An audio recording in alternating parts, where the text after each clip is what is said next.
قول يا رب. يعني انا سعيد بهذا العرس، اللي احنا فيه.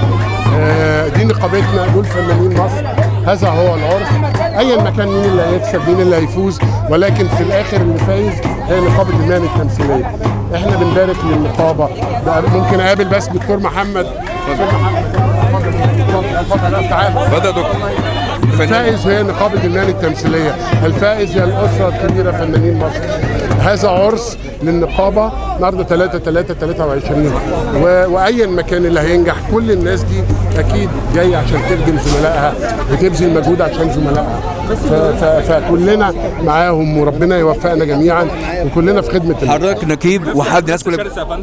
والله الانتخابات انتخابات، يعني الانتخابات انتخابات. انا شايف ان شاء الله هتنجح النهارده. قول يا رب، قول يا رب. خلينا نشوف في اول اليوم اقبال كبير، دكتور يحيى الفخراني، احمد السقا، الحمد لله الحمد لله. كل اعضاء النقابه من السؤال. حضرتك شايف الانتخابات النهارده احسن من المره اللي فاتت؟ اشكر زملائي فنان عبد الوزير، فنان احمد صادق، على حضورهم ووقوفهم معايا، ودي مش اول مره، ما سابونيش من اول انتخابات من واحنا صغيرين.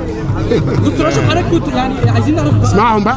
استاذ الدكتور اشرف زكي ده مثال لاجيال، ساب اجيال وهيسيب اجيال تحمل على عاتقها هذه النقابه المحترمه للفنانين مصر المحترمين. احنا بيشرفنا وبيسعدنا ان الدكتور اشرف زكي نقيب لنا. قول يا احمد. شوف، انا هقول جمله واحده: لا يملأ مكان اشرف زكي سوى اشرف زكي. شكرا. تحيه خاصه للفنان الكبير اشرف زكي، وربنا يوفقك ان شاء الله في الانتخابات.